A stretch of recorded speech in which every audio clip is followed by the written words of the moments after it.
अगर वर्ल्ड का सबसे लार्जेस्ट न्यूक्लियर वेपन किसी कंट्री पर गिराया जाए तो वो जहाँ पर गिरेगा वहां से लेकर 5 किलोमीटर तक जितने भी चीजें होंगी वो तुरंत ही वेपोराइज हो जाएंगी और 9 किलोमीटर तक जितने भी जीवित प्राणी होंगे वो सभी मर जाएंगे और 20 किलोमीटर तक जितने भी बिल्डिंग्स होंगे उनमें से कुछ कोलैप्स कर जाएंगी तो कुछ आग के लपटों में झुलस जाएंगी और ऐसा होने पर हमें चारों तरफ सिर्फ विनाश ही देखने को मिलेगा। 50 किलोमीटर तक जितने भी लोग होंगे वे उस एक्सप्लोजन से निकलने वाले फ्लैश को अपनी ओर तेजी से आते हुए देख पाएंगे और उसी रेंज में जितने भी खिड़कियां होंगी उनके शीशे टूट जाएंगे बिकॉज ऑफ शॉक वेव्स और इससे पता नहीं कितने अनगिनत जाने जाएंगी। अक्टूबर 1961 में रशिया ने ऐसा लिटरली किया था जिसका सीक्रेट फुटेज अभी आप देख पा रहे हैं और यह एक्सप्लोजन आज तक के हिस्ट्री का सबसे पावरफुल एक्सप्लोजन था।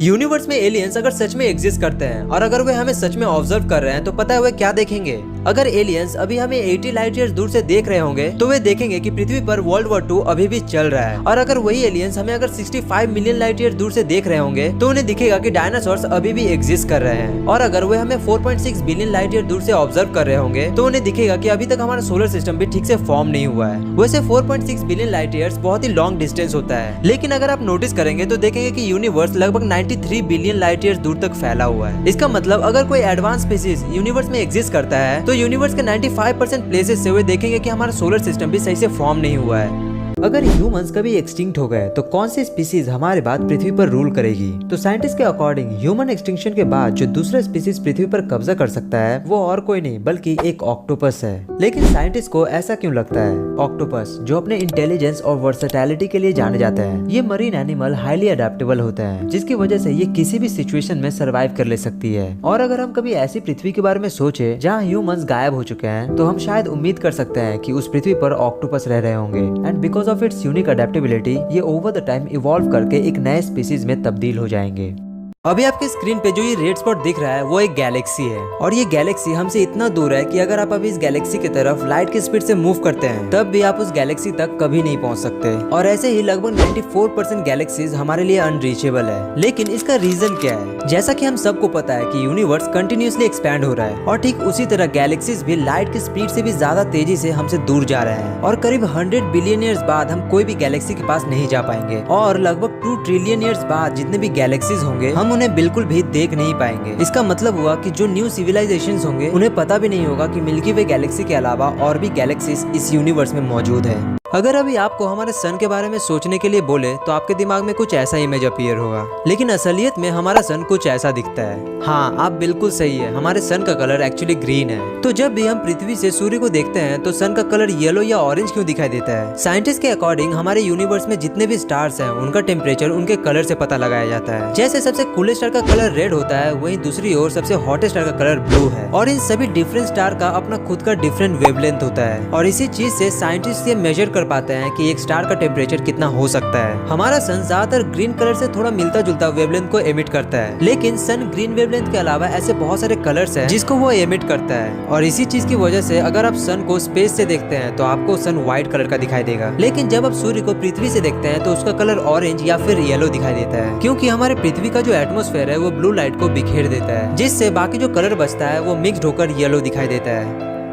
क्या आपने कभी इमेजिन किया है कि अगर पृथ्वी से डायनासोर्स कभी एक्सटिंक्ट ही नहीं होते तो क्या होता? लगभग 66 मिलियन ईयर्स पहले एक बहुत बड़ा एस्ट्रॉयड अराउंड 15 किलोमीटर वाइड पृथ्वी से टकराता है जिसका फोर्स करीब 10 बिलियन हिरोशिमा बॉम्ब्स के बराबर था और जिसके कारण पृथ्वी से 75% स्पीसीज एक्सटिंक्ट हो गए थे। लेकिन क्या होता अगर हिस्ट्री एक अलग दिशा ले लेती, यानी वो एस्ट्रॉयड हमारे पृथ्वी से कभी टकराता ही नहीं? अगर ऐसा होता तो हमारा इकोसिस्टम बहुत ही ज्यादा अलग होता। बहुत सारे मैमल्स, बर्ड्स जिसे आज हम देखते हैं वो कभी इतना ज्यादा इवॉल्व ही नहीं कर पाते क्योंकि डायनासोर्स दूसरे स्पीसीज के इवोल्यूशन को कंटिन्यूअली अफेक्ट करते रहते और कई क्षेत्रों में वो अपना प्रभुत्व बनाए रखते और यहाँ तक कि ह्यूमन इवोल्यूशन भी काफी हद तक अफेक्ट होता जिससे आज ह्यूमन हिस्ट्री बिल्कुल ही अलग होता। अगर डायनासोर्स के टाइम ह्यूमंस भी इवॉल्व हो गए होते तो हमें हर समय सभी रिसोर्सेज और जगहों के लिए उनके साथ कम्पीट करना पड़ता। हालांकि इसके एग्जैक्ट आउटकम को प्रेडिक्ट करना काफी चैलेंजिंग है क्योंकि इन लाखों वर्षों के इवोल्यूशन को इमेजिन करना काफी कॉम्प्लेक्स हो जाता है। अगर आपको इस यूनिवर्स का सबसे बड़े स्टार के बारे में इमेजिन करने बोले तो आप कितना बड़ा इमेजिन कर सकते हैं, लेकिन आपको बता दूं कि ये स्टार आपके इमेजिनेशन से भी परे है। तो इस स्टार के साइज को समझने के लिए हम अपने सन से इसका कंपैरिजन कर सकते हैं। ये है पृथ्वी और ये है जुपिटर जो कि हमारे सोलर सिस्टम का सबसे बड़ा प्लैनेट है और ये है हमारा सन जो कि जुपिटर से 1000 टाइम ज्यादा बड़ा है और ये रहा यूनिवर्स का सबसे बड़ा स्टार स्टीफेंसन 218, जो कि हमसे लगभग 20,000 लाइट ईयर्स दूर लोकेटेड है। ये स्टार इतना बड़ा है कि अगर आप इस स्टार का एक पूरा चक्कर लगाना चाहे और वो भी लाइट की स्पीड से, तो भी आपको 9 घंटे का समय लगेगा। वहीं अगर अपने सन की बात करें तो एक चक्कर लगाने में सिर्फ 15 सेकंड का समय लगेगा with the speed of light. और अगर इस स्टार को हम अपने सन से रिप्लेस कर दें तो सैटर्न तक जितने भी प्लैनेट्स हैं उन सभी को यह स्टार निगल लेगा।